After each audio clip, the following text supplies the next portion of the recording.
Hello, friends, and welcome to episode 111 of the Noclip podcast. This is a bonus episode, a developer interview. You will be getting your regularly scheduled episode this week, of course, but I like to stick the numbers up on these because I'm a real gamer, and numbers going up is it's why we're all here, folks.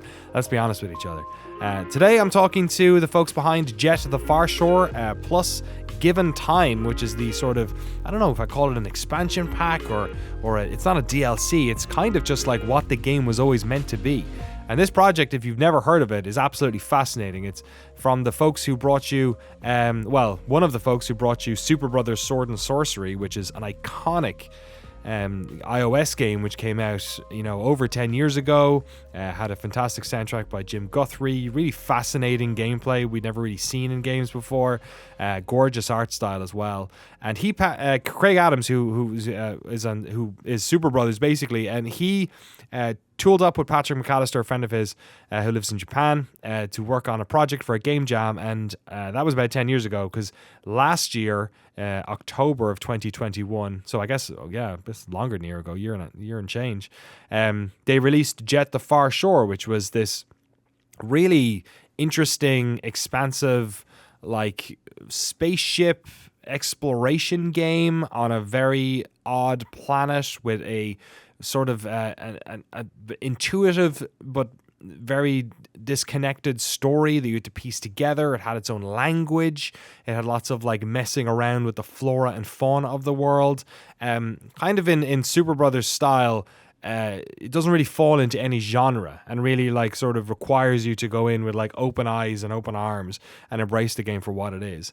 And Jett the Far Shore's development last year, I actually interviewed Craig around the time it came out, all about what had happened up until then, which basically was the two of them working on this game for years, them eventually creating this, getting money from Epic and from PlayStation and building this they called the Jett Squad, which is basically a crew of industry veterans, people like Randy Smith, Terry Brocious, both of whom we interviewed in our Thief documentary, and a bunch of other people around them, Scientific, the musician who we'll talk to today, to basically work on just making this game the sort of version that they had in their hearts and in their minds. And that was Jett the Far Shore, kind of. There was a whole other part of the game which wasn't in Jett the Far Shore because they just could not get it in on time, so they decided to cut it. And it is arguably not the most interesting part, but definitely a really critically interesting part of this game, because it sort of gets rid of the narrative hooks of Jett the Far Shore and becomes almost like a sandboxy type experience, using all you have sort of learned about the world up until that point. So that is now out. It is Jett the Far Shore plus Given Time. It came out on Steam last week. So to commemorate the launch of it and to just get together and talk about what happened, because this has been a fascinating project to me for quite a number of years. We got Scientific, Craig and Patrick all together to talk about the development of the game up until the Far Shore and what has happened over the past year and a half in getting Given Time together as well. So that's the interview. We may turn this into a documentary in the future. I'm fascinated by this project, and they have done really well in like recording the various iterations of this game over the past decade. It's a fascinating story, and it's a really interesting game. So without further ado, here is me talking to the folks at various companies. Just like it's a menagerie of creative people, about Jett the Far Shore and Given Time.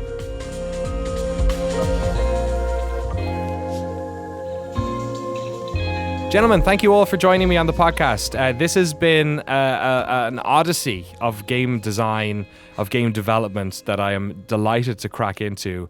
Long and textured developments to talk about. And obviously we want to focus on Given Time and everything that's happened since the game originally came out back in, was it 2021, 22? The years are very, they've gotten weird. Craig, first of all, great to chat again. How's the past couple of years been? The journey of Given Time, I remember we talked a while back sort of off air about what you were planning on doing and adding more to the game, and that there was so much made for that game that maybe you didn't even make it in it originally. How have the past couple of years been, and how are you feeling on the sort of eve of it finally coming out? Yeah, I'm feeling pretty good, to be honest. Back then, it wasn't exactly clear if we were going to be able to path given time, the way that we were looking to do it. But we were able to. We dug in, this time last year with a pretty tight little squad, and we did a good job, put some of our learnings into practice, and we were able to find our way through the development cycle. And I think we netted out with something that we're really happy with and we're proud of. And it's something that has been a long time coming. Like the material that is in Given Time is kind of the Jett gameplay experience we were driving at sort of this whole time. And so to finally be, getting it out the door into people's hands, it feels really good. And it's been a good, whatever it's been, 14 months since the Far Shore shipped. Excellent. Patrick, I want to talk to you about the sort of inception of the project, right? Because it was you and Craig, I believe, back at that game jam in Toronto in 2011, when the first sort of drippings of this game came through. One of the things you guys have done amazingly over the past couple of weeks and months on Twitter and also on your Steam blog is show the development of the game and just how it sort of changed and evolved over the years. What do you remember about that fateful game jam back in 2011, which is it's quite a while ago? Yeah. What do you remember about that version and the glimmer in your eye, I guess, that led to us now talking about it in 2023? Yeah. I mean, the soul of the project probably goes back even beyond that, but maybe we have enough ground to cover. We don't have to go back that far. But anyway, yeah, Craig and I had a good kind of working relationship and at the company we were at, and yeah, we're interested in each other's kind of design thinking before that point, and we had this kind of futuristic vehicular exploration game in our bones that we wanted to create, and the game jam was a good opportunity to kind of just throw something together.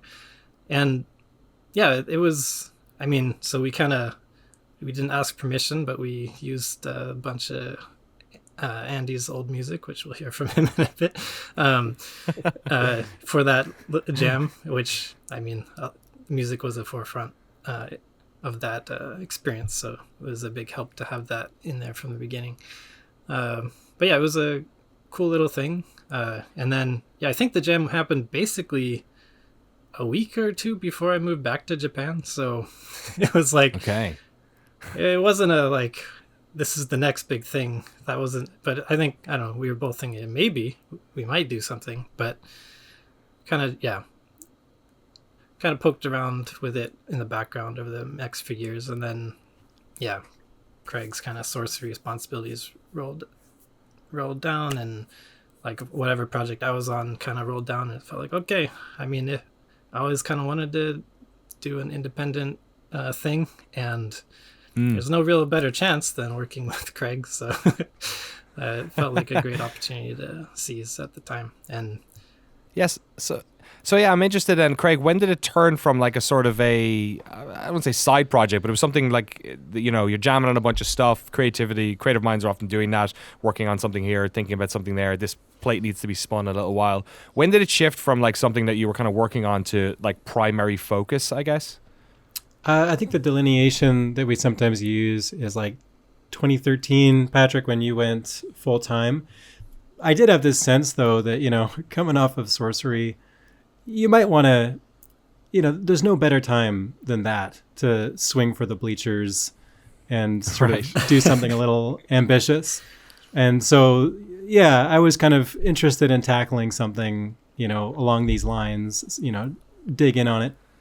And Patrick going full-time in 2013 is when it went from a neat idea to something that we actually would have to see all the way through. So, Andy, when did you get roped into this? Because obviously they've used your music without your without credit initially. It's also funny to hear that like a game jam game. I often don't think that things like music get put in. But when you think about the Far Shore, like Jett is a game that is so much about the experience, and like, you know, often music does take a back step in some media, but that's certainly not the case in this one. When did you get pulled in? Was it part of the sort of Jett Squad moment, or was it earlier than that? Yeah, so I could be wrong, but I think I was the third person brought in to do regular work. Yeah. So yeah, very early in development relative to a lot of other games. And I'd done a couple things for Sorcery. And so that was my introduction to Craig and the Cappy team. And I think it was 2011 was when Sorcery won an award at GDC. And so Craig invited me down. I embarrassed to admit it, I probably didn't even know what GDC was totally at the time, because I had never done much game work at all. Right. But so I went down to San Francisco, went to some parties, and at one of these parties, I met Doug Wilson from Gute Fabrik, and he mentioned, "Oh, you're scientific. Oh, I played the new game. It looks really, really cool." And I was like, "What game is that?" You're kidding. So that's how I found out my music was in this prototype. So, and I think it was probably a little ways longer until I got to play it or see it. Because, yeah, as Craig mentioned, Sorcery was still very active in terms of Craig's, attention. And it was, as that was slowing down, I was brought into the fold to start making original music. And sound, yeah, the way and audio. Right. The way I remember that thread is through the Sorcery times. That's when the Moon Grotto music came in from Andy, who also contributed the strange number station stuff that shows up towards the end of Sorcery. But through that, I got interested in Andy's back catalog and all of his aesthetic and just the range that Andy has and the sort of sweep and vision that you can get out of some of Andy's songs. And there were some that just felt like an ideal soundtrack to the kind of game that Patrick and I were interested in making, something that just had this, broad science fiction canvas. So it just seemed like, hey, this Andy guy, this scientific, this might be kind of our touchstone tone-wise and something to kind of build on. And so there was maybe a little hiccup in the order of operations, but we were already friendly, and it was, I think, fated in the stars that we would and it wasn't really a public thing, so that's worth noting. Yes. It sounds worse than no need to get the lawyers involved. It was all good fun. Music, again, it depends on the project, of course, but oftentimes when we're talking to studios, it is something that comes much later in the project, along with sound and some other things like that. But obviously, like, Jett is such a, it's a vibe-based experience. Perhaps you could argue that the music is such a character in the game, just because there's so much space in the game. There's so much empty space for you to explore and be. And obviously there is a story and there is dialogue, but a lot of the time seems to be about the space in between those moments and kind of what you're doing. How critical was it to sort of like find the audio scope of the game? And there's a question for Craig, first of all. And did the music sort of also help to find the sort of visual look of what Jett was? Because looking at the development stuff that you guys have posted since, it actually kind of went in a couple of different directions before it landed where we see it now. Yeah, let me think. I mean, I think Patrick and I are both big music fans and audio fans, and we wanted to create something exceptional, or something that had a lot of depth there, not just in terms of great music, but try and dial in the kinds of sounds that you'd want to hear while you're zipping along. So we had a lot of interest there, and that's another place where Andy Scientific just excels. He has a bottomless interest, limitless interest in digging deep on all types of audio design and sound design. So early on, as much as we were laying down these big musical planks, or Andy was kind of following various discussions to kind of provide the music that would meet the spec, we were also digging deep on just how to make it sound distinct. And there was an early visit to Andy's laboratory in Seattle where Andy was out with the, water nozzle and the hose spraying into a kiddie pool and recording it so that we could get the sound of the jet zipping across, and just a lot of like fruitful, creative conversations about, what kind of a game we wanted to make and how audio was going to be forefront in it.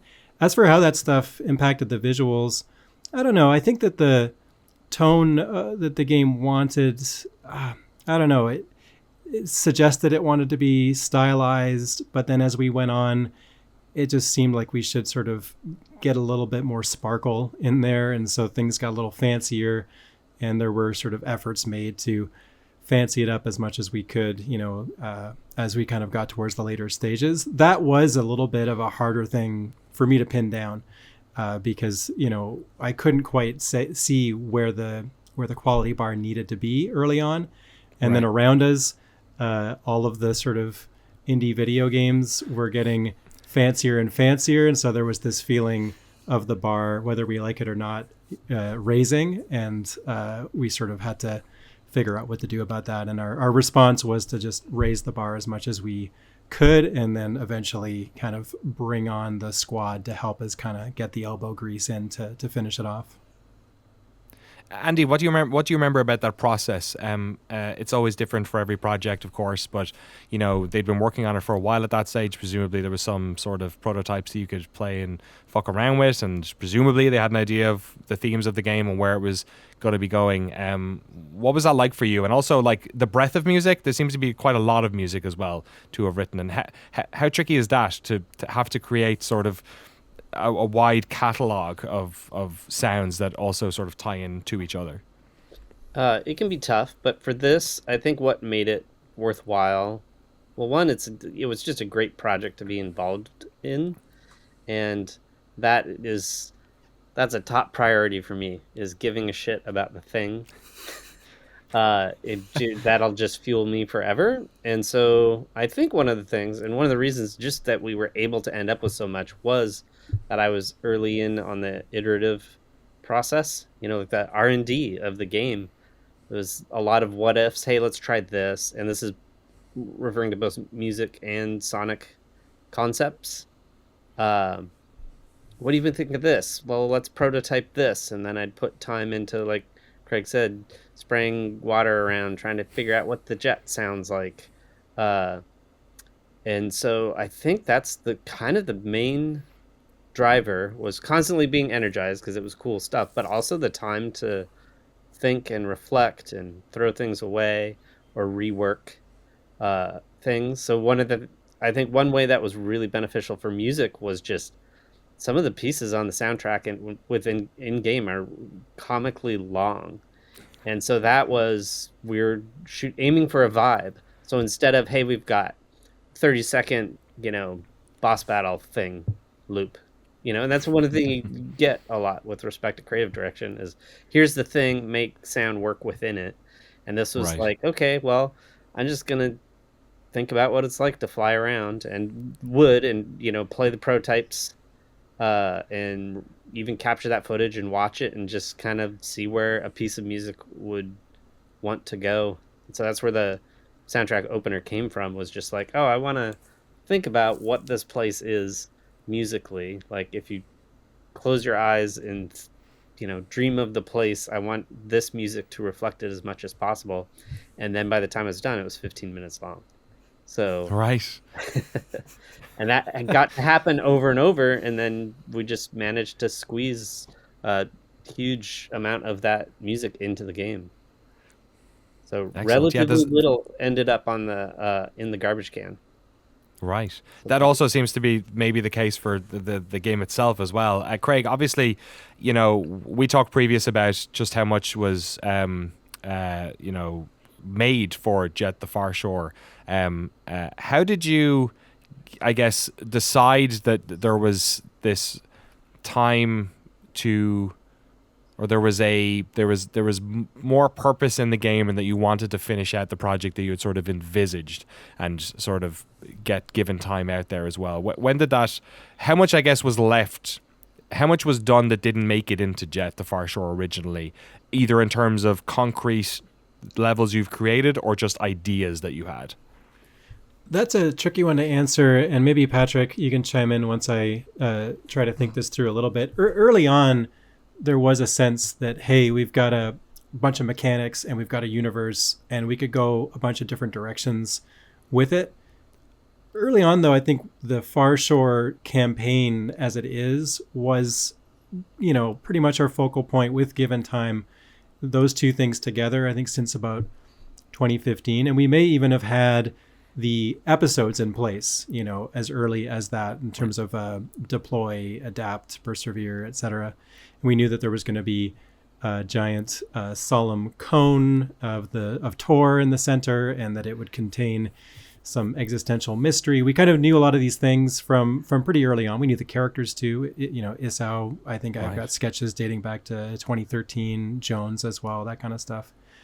There was a moment where we explored a little bit more. I think it was like early 2014.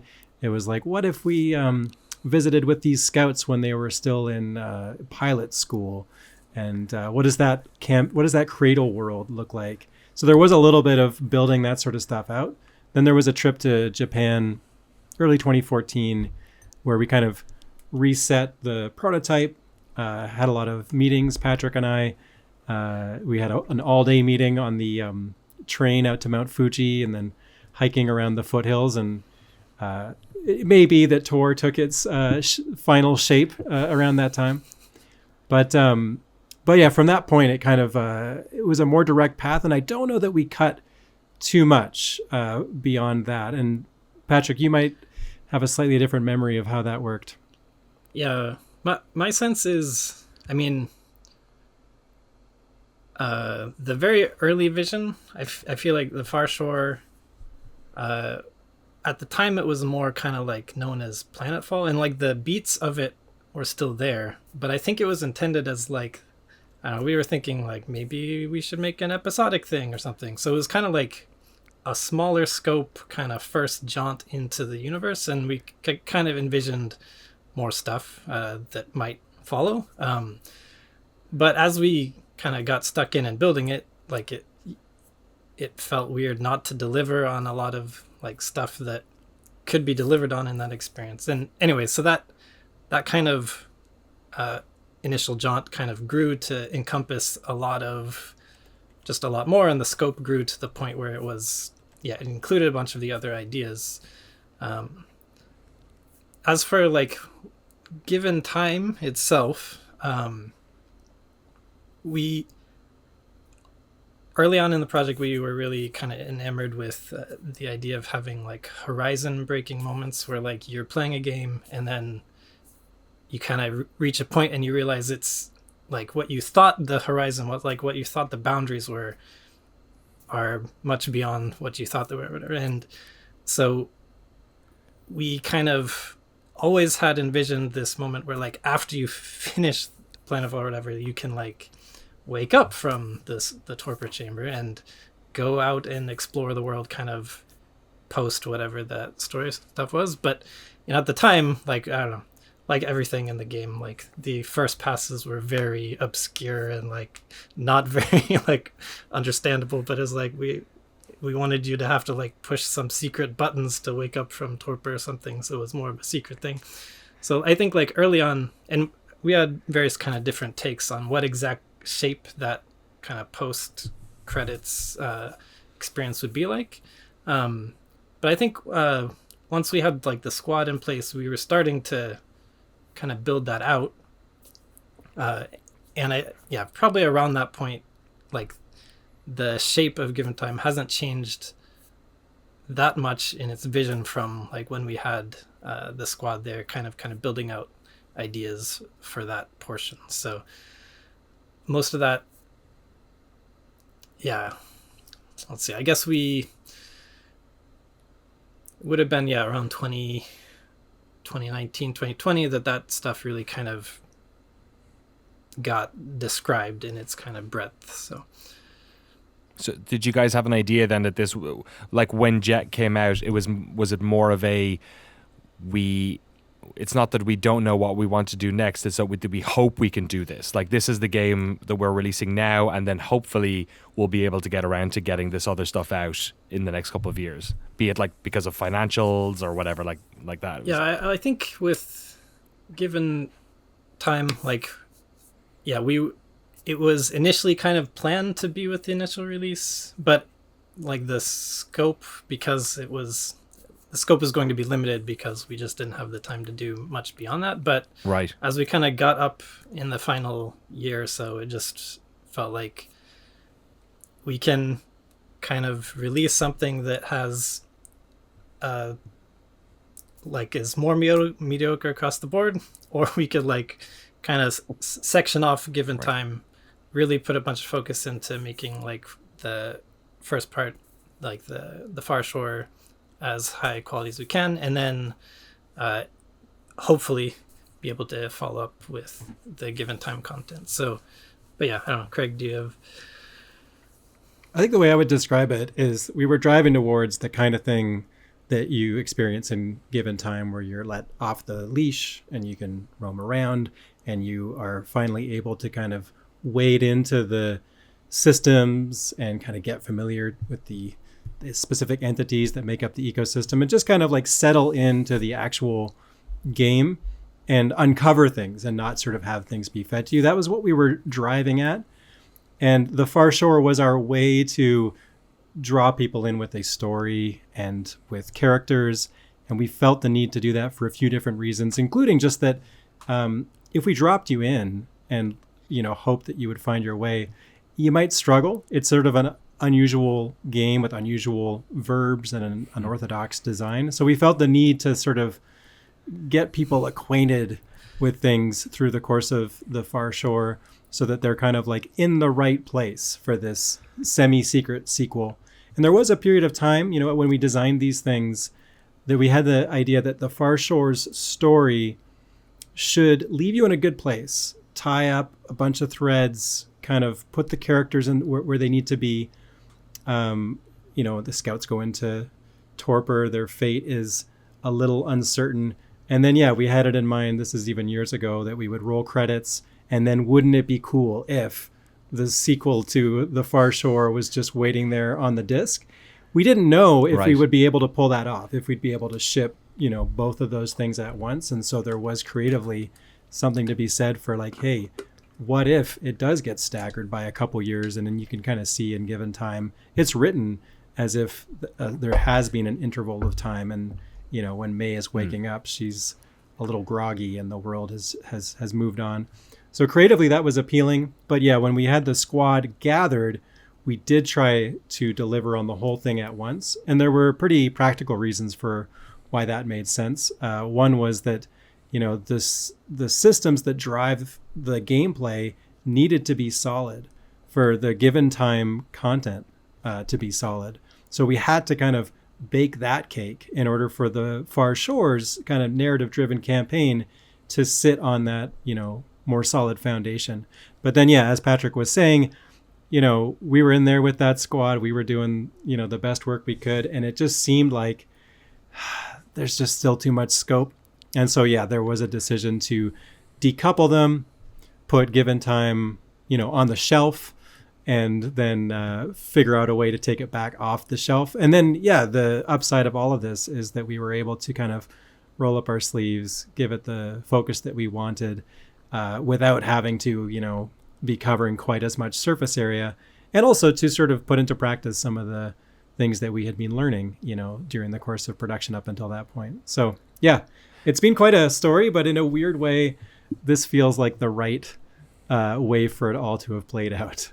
So it's funny. It sounds like there's a lot of, I don't know, I assume when people write books, they know how stories end, but there's a lot of mediums where the process of creating the thing changes the thing. And it seems like games is definitely one of those. So considering, just the scope of what you were attempting to do with this, it sort of makes sense to have taken it, I guess, one step at a time that way, and sort of, especially when the world also kind of imploded in the middle of launching the game and all that stuff. I want to ask you a question about like sort of spoiling a game or, talking around games, where I feel like a lot of the wonder of Jett is not knowing really, what's happening next from the opening chapter, not really knowing what's going to happen, to kind of constantly this unraveling of different mechanics and different genres, at times. How tricky is it to talk about not just Jett, but also given time, given that like you don't want to, tell people what's going to happen? Because I found it really interesting that obviously given time being this did very different thing. Even on the Steam page, there's like a synopsis for Jett the Far Shore of the different chapters and what kind of happens. It's cleverly written that it's not like, super overtly spoilery, but it tells you what's going to happen. So how tricky has that been? Like coming out with, like you said, you used the word sequel there, yourself, what could be thought of that way, and trying to get people to be interested in it, but also not trying to spoil the whole thing either. It's a tricky balance. I'm not sure how we're doing. I'll say, though, that talking about Jett in general is a little tricky because there's too many ideas. There's too many access points. As for how we're doing with this particular run of things, we had to, I think, communicate the shape of the Far Shore campaign, leaving out some of the details in order to be able to talk at all about the premise of Given Time. So there was just, I think, a necessity, and hopefully we've walked a reasonable enough line. I feel like describing what happens in the Far Shore campaign in an outline kind of a way does it some service. It kind of might intrigue people just to know the shape of where that story goes and how that game kind of reveals itself, because it is, like Patrick was saying, we were really interested in these horizon break moments. We always aspired to sort of surprise you like almost every hour with this feeling of like, oh, this is what the game is. Oh, this is what the narrative is. So yeah, it's a tricky thing to talk around. And so we just muddle through. Is there any option to, or had you ever considered the ability for people to skip to Given Time, especially on PC, given the sort of storefront change that is possible there as well, where you might have people who've played a bunch on Epic but are now picking it up on Steam? Yeah, from the start with Given Time, what we decided to do is right from the jump, you'll get the title screen, new title screen, and then a campaign select screen, right from the top, right from the jump. So you can hop into the Far Shore and off you go.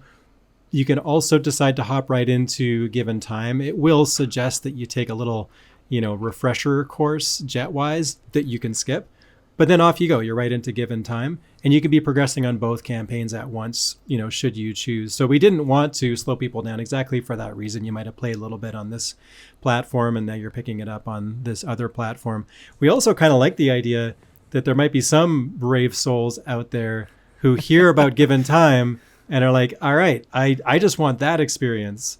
And so they'll dive into the absolute deep end and have to, figure all of these things out as if they're in like a Hidetaki Miyazaki game where it's just, you got to learn to swim. For those people, though, if they, get into Given Time, but they're running aground because they weren't taught this or that, they could go, check out the Far Shore and see what this is all about. So we're giving people those options. So obviously as well, it's the original launch of Jett the Far Shore. It came out on Epic. It came out on Sony. I'm sure that was some business that also made sense. Is it cool in a way to be able to get this like second big beat with also saying like, yo, we're coming to Steam. It's a whole new marketplace of people. Does that feel like a positive thing as well? From my side, I'm extremely psyched at the situation. So yeah, with getting it out on PlayStation was a dream. We were playing Jett on the PS4 DualShock for all these years. So, getting it out on the system with the DualSense, it was extremely exciting. They were, wonderful to work with. Same thing on Epic, awesome people. And it was, a treat to get it out there. And to have it, Given Time be rolling out for free on those platforms, I think is really cool. But yeah, getting it out on Steam as Given Time is showing up is super exciting because obviously there's a lot of folks out there who, may be interested in this kind of thing, but prefer to play it where they're comfortable. So yeah, no, we're thrilled. I'm over the moon about it. Excellent. Patrick, tell us a little bit about the team that sort of got brought together as well for Given Time. Obviously, the three of you are the sort of like point people for this, but much like you had sort of wrapped yourself around with all these industry veterans for the original game, who did you bring in to really sort of get this together? Because also it's been it hasn't been that much time. You know what I mean? Yeah. Like a lot of games seems to have been made in a short period of time. Yeah, and again, so the like core of the content had been worked on to some degree by the whole squad during the main big push.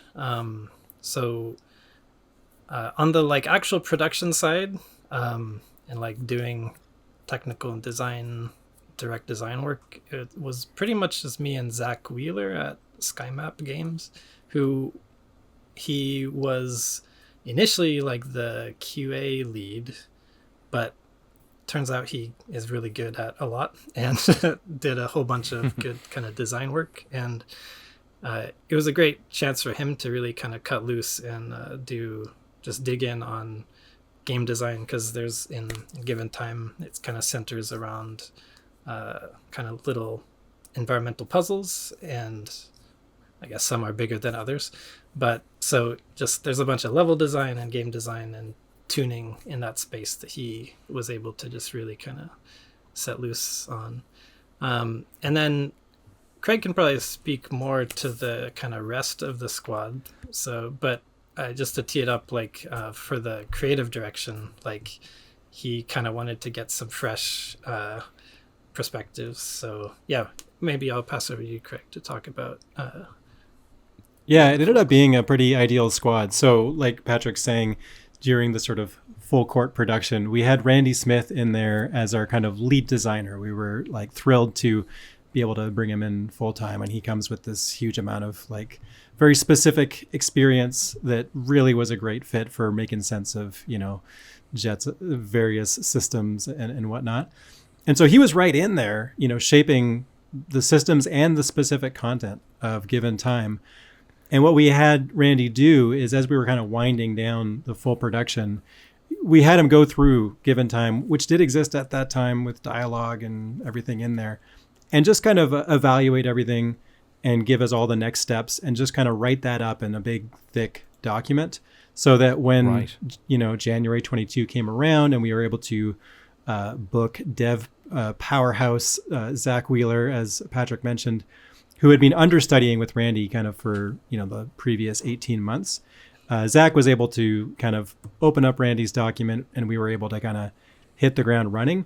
But as Patrick said, yeah, we did feel the need to get in some fresh faces. And so we picked up Richard Flanagan, who in 2014 made Fracked OSC, a crazy first-person game where you end up building a synthesizer. He goes way back with Andy, but he's also not that far from where I am. I'm in the woods of Quebec. He's in Montreal. He had a whole bunch of years in AAA at Ubisoft and was had his feet up after that experience when I got in touch about this. But he played the original, the Far Shore campaign, and as a fellow snowboarder, found a lot to love in there. And so when we brought him in kind of December, January, he was actually relating the story earlier that he'd heard about what we'd cooked up, but he was ready to kind of come in, play it, and tell us, to put it aside. And instead, he found that it was fully formed and had a lot to it. And so he was, coming in with a high level of enthusiasm. So he was around to sort of be a sounding board as, Zach chopped away at shaping the design with Patrick. And it was a great sort of source of perspective and experience kind of throughout. And then the other person that we were able to rope in is this guy, Dan Barry, who is a comics guy in the UK, but he's like this kind of Swiss Army knife of various different abilities. And he's also a podcaster, great show, Make It Then Tell Everybody. And I talked to him for his show, and we got to chatting about this Given Time material. And one thing led to another. And so I was able to bring him in and book him to just work on my side more so. So just chopping together the visuals and figuring out, how to kind of massage the story elements and just kind of shaping everything audio visually and just kind of, being an extra set of hands and a spare brain. And that was pretty much the core. We did bring Sam Bradley back momentarily, the art director that we were able to bring on board, who's excellent. And then Priscilla Snow returned as Caro. Her character, or their character, shows up in Given Time. Oh, and the only other voice actor to record lines for Given Time was Robert Ashley, who had a bit part in Sorcery. Well, I guess the only speaking part, so maybe it's not fair to call it a bit part. He was the voice of Logfella back then. And in this one, he's the voice of everybody's favorite character, the Observer, who shows up for about 15 seconds in The Far Shore and reappears here a couple more times. Excellent. He's back at it. He's back podcasting and back voice acting all at the same time. That's right. It's the Renaissance. Exactly. It's the Ashley Rebin. I Come to Shanghai will be touring again pretty soon as well. I have to ask her then about, you mentioned Randy Smith, of course, and you said that he was a good fit. I'm remembering the game he made at Tiger Style, Waking Mars, which is also another alien zoology game. I guess it's a small subgenre you find yourselves in. Was it that type of stuff you're kind of talking about? That sort of made him a good fit, or obviously he's a veteran of Looking Glass and everything, but yeah, there was a moment, I think it was 2017. So Patrick and I had been pretending to be video game designers for a little while up until that point, and we were doing a pretty good job. We had like a game you could play, and but we kind of lacked some of the rigor that a real tried and true designer would bring. And so what we did is we kind of shopped around and brought in some people to do some contract work. We had Chris Bell chip in, and Nels Anderson, and Kent Hudson, and different people. But we needed to go a step deeper. And through that process, we just kind of kept hearing that, like, yeah, you should really bring this to Randy because he's got the chops and he's got the interest, and this is right up his street. And in a strange coincidence, I kind of knew him from when I was exhibiting Sorcery at the IGF mobile booth next to Tiger Style's first game, Spider. Right, yeah. I think I'd even crossed paths at Thanksgiving in Austin at a certain point, but I didn't know him well enough. But sure enough, when I got in touch, he brought everything that we would have hoped in terms of, seeing what we were going for, and then helping us find all these kind of practical, specific next steps to kind of get to where we needed to be. I've asked about Randy, so I should probably ask about Terry as well. Was that where that connection came from? Because obviously they were both co-leads on Thief 3, and was that?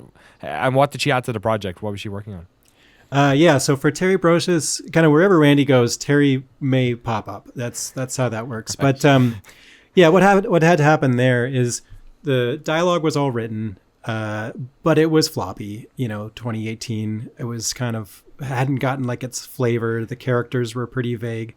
So a lot of, elbow grease had to go in there. And I knew that I wasn't going to be able to kind of handle that myself entirely. I was already doing a few other things during that time. So I started to talk about the need for a bit of a writer's room where we could bring people in and talk about it, and they could sort of develop different pieces. And so, Randy was receptive to the idea. So we brought in young Nick Sutner and Terry Brocious, and that was our writer's room with, Randy kind of like as a bit of a referee, just kind of making sure that we were like saying the right thing at the right time for maximum clarity, with Nick coming in, pitching jokes for Vic and trying to sort of find ways to get the character to come through, or various characters to come through. And then Terry also was in that mix a little bit, contributing different parts of dialogue, a little bit more on the Soci side. And then there was a lot of story editing that they all were all able to do as I kind of got in there and tried to kind of add a distinctive verbiage to the whole thing. And then Terry was also in the mix doing the voice of Misha, who's kind of one of the key scout characters, and worked closely with Priscilla, who invented the language. And there was a lot of, yeah, a lot of different sides of Terry, I think, coming through in Jett. Excellent. Yeah, she's a true artist. Likes to mix it up and get involved in everything. Andy, what was it like on your end of all that stuff? Obviously, there's all this collaboration going on. Were you left to your own devices when it came to the language stuff? I'm sure you were involved in that in some way. Who were you sort of collaborating with during both the process on Far Shore and also on Given Time? As we transitioned into kind of the final lap, or it ended up being multiple laps, there was just the realization of like what I could accomplish for how big this project had gotten, and it was just too much to handle. So we decided on things we could cut from not cut, but remove from my plate and put on somebody else's. So that's when we brought in a Shell in the Pit for sound design and technical sound design help, and brought in Priscilla Snow initially as a writer for the choir music you hear at the beginning of the game. And then they got so into the mythology and writing this song, that's where the language first came from. I made up a whole new language for the lyrics for this 5-minute song. It's like when you get it's like when a logo artist makes a font, but like 10 times bigger. Yes. So they, it was incredible, and I love that. I love people who come in for, whatever this quick description is of what they're supposed to do, and then they take it further. And then this was so valuable that Priscilla's like part in the project just expanded, and that is great for that component of the project, but also for me, because I'm like, hey, if there's something I didn't want to do, it was figure out a language for the VO to be spoken. So I was very thankful that I could essentially step back from that, and Shell in the Pit for sound design. Like, I went from doing everything sonically to just being able to focus on music, and then implementation and chopping up music to make it work properly and all that stuff. So I was still in engine, but all of the heavy lifting on sound design was then off my plate.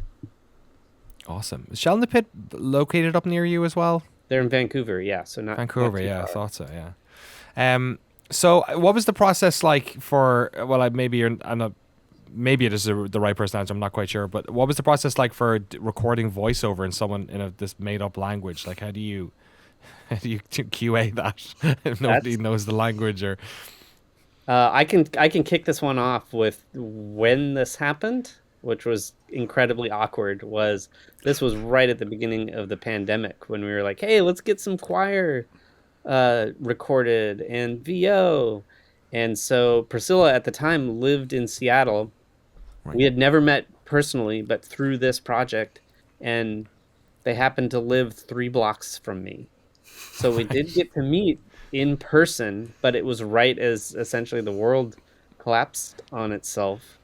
And then we had to rethink everything. So everything had to be, we can't get a big choir in a room anymore. It all has to be recorded separately. And same for the VO. So it became very atomized.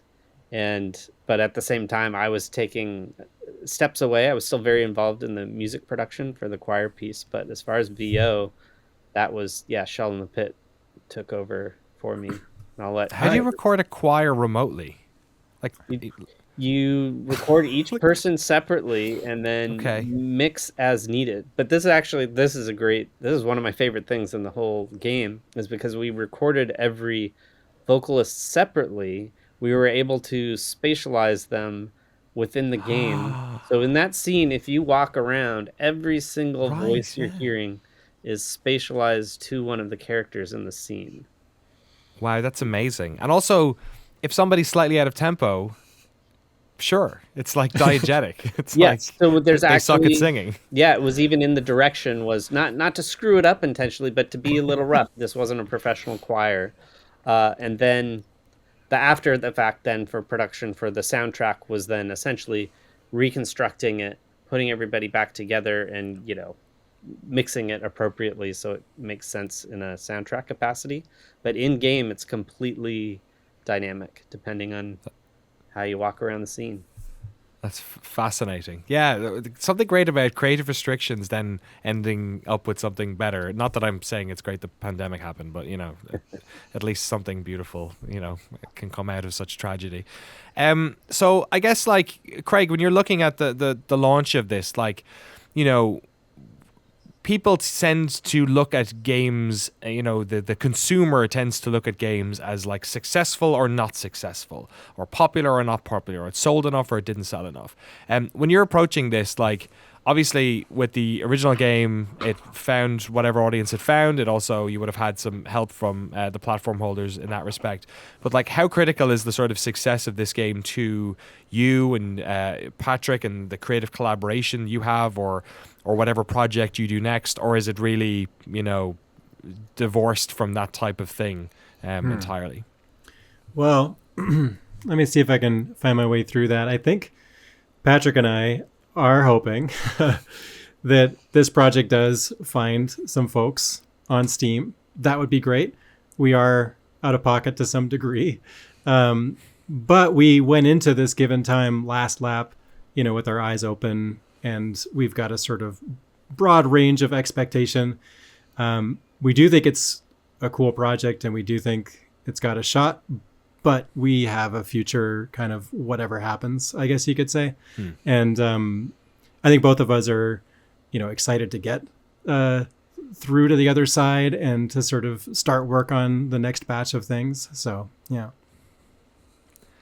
Patrick, when you look back at like this project, be it what we're looking at now, given time, the Far Shore, how it ended up, or, you know, the collaboration that you guys had creatively and all the joy that would have come from that, I'm sure, over the years. Is there any part or aspect of the project that you're particularly proud of, or something that you think was like, had an interesting evolution over the course of its development? When you think about this, you know, when you're in your rocking chair as an old man, you think about Jett the Far Shore. What's the aspect you think that'll sort of shine the brightest? I mean, yeah, I mean, it's kind of a crazy moonshot, and we somehow pulled it off. So that's like the big summary, but it's really hard to like untangle. Like, the whole game itself is, you know, very messy and interconnected, and it's hard to like pull an individual thread to be like very proud of. But I mean, we stuck it through. We, like, I think we made something pretty fresh and unique, and it's resonating with people pretty deeply, the people that really it hits with. So I mean, it's something that, yeah, I can take pride in working, and it was a great project working with Craig and all the other folks, and yeah, it's impossible to recount everything I've learned over the many years, so I'm really hyped about taking all that learning, moving forward, and doing new stuff. So when you say moonshot, does that feel the case in terms of the scope of the game technically, or the scope of the game artistically? Like, what aspect of it do you think was the big stretch? I'll just say it was, I think, both. And yeah, for going in with kind of a couple of guys that we've worked in the industry, we have some experience. We're not like completely fresh faced, but, and I think one of the biggest things is we went against kind of convention in a lot of ways, especially early on in the project, and so that made things harder in the long run in a lot of ways, but it also really shows in how the game like turned out. Like, it, because it doesn't follow a lot of conventions that are common, like it really does feel kind of fresh and unique. So I don't know. Craig, do you have thoughts on the moonshotness of the project? Yeah, we think about that because we know the history that it was two people and a composer for a number of years trying to like outdo Stanley Kubrick or create this like ridiculously large canvas. That picture got a little like confusing, I think, outwardly, because when people were hearing about it, they were hearing about a project that very recently had a sort of larger team suddenly working on it. But I think when you play it, you can still see just how homemade this science fiction epic is. And I think that's kind of cool. I think that there's a lot of things about, all of the sort of flavors that ended up in this mix that, that we can be pretty proud of how the way that they turned out. Excellent. The next game you work on, will you work on something? I'm not asking this question in jest. I'm genuinely interested that, games do take a long time to make and some take longer than others. Was it a fulfilling process working on a game for this long? Would you like to work on something that's a little bit shorter or tighter? Or was there something special actually about working on a game over the course of a decade that sort of bore fruit that you wouldn't have had if you'd done it any other way? I think my response is, going in, we had the sense that this would be a long haul. We didn't think it would be this long of a haul. And at a certain point, it became a little disorienting, that we're still working on it, year in, year out. There was a point where, you just feel this kind of existential shadow creeping over you, and you wish it weren't so, but you kind of have to keep going until the project is done. That's not an experience that I want to repeat. And so I think, Patrick, similarly, my interest is in finding designs that are not as broad in terms of their scope. I think that, to what Patrick was saying too, early on with Jett, there were so many unconventional decisions and unorthodox ideas in kind of every direction on every axis that we found appealing. And I think we did a good job delivering them, but all of those things add to the time it takes to shape them, because you don't have reference points for how this stuff works. And then also your players need to climb up on all these unconventional ideas. And, a little bit of disruption, a little bit of innovation is a nice spice, but it can be a little tiring when there's sort of an endless supply of innovation and disruption. And that's something that I would take to heart as I go forward, is how can I kind of create a tighter box to work within design-wise, and to choose where that innovation and that disruption should be, and be okay with following convention in some other ways. So yeah, for me, I would like projects that are more on the 3-year sort of ballpark, and that's kind of what I'm interested in doing from here. Patrick, how about you? Awesome. Yeah, pretty much the same. I mean, it was certainly a special experience, as you kind of laid it out, but definitely, at least for the next stuff, hoping to keep it much shorter and kind of more restrained. But yeah, I mean, I don't really regret necessarily. It was a great experience for sure, and again, tons of learning and takeaways. So excellent. And then Andy, for you, was it refreshing to work on something over the course of such a long period of time and to sort of dip in and dip out? I imagine the work that you do is often, maybe I'm incorrect. I don't work in your field, but I can imagine that you're sort of crash coursing on projects a little bit here and there. Was it a different type of experience for you? Yeah. Well, it was the first full soundtrack, first full video game project I'd ever really signed on to. So before that, I was doing much shorter term projects. So I was learning video game development from scratch, learning Unity from scratch, learning, adaptive music. Wow. So that was constantly interesting. But at the same time, not knowing how long development should normally take, I knew it usually didn't take 10 years. But I kind of honestly carry some guilt now, because as this project went, I got some other things going, and by midway through, I was a full-time video game composer, and so I got to the benefit of seeing something I worked on be completed and out and successful or not. So I kind of felt guilty that I got to go off and be like, hey, I go on Twitter, and say, hey, I got a new game out, or put out a new soundtrack, and going back and being like, oh, someday for Jett, we'll have that. And I can't wait. But yeah, it was a literal guilt over like feeling bad that I got to, get that part of the process. Yeah. So I felt a little bit like a tourist sometimes. But in terms of like fulfillment, it was, an incredible project to be on. And it's so rare to get to collaborate with other creative people and in the iterative fashion. So it's not just, okay, you got 6 months, make something as good as possible within that 6 months, and then we're done. This was like really an opportunity to grow in 1,000 different ways. Well, I'm glad you'll all get to enjoy that experience together in the coming days. I've one more question before we leave.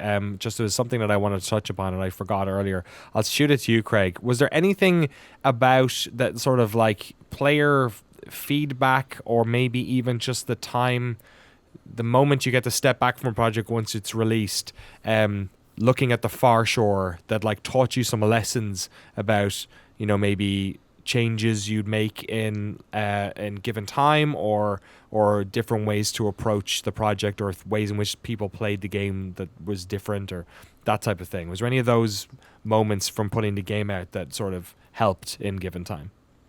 Gee, it's a good question. I think as it went out, we knew what we had built, and so we had some sense as to what we would hear about it.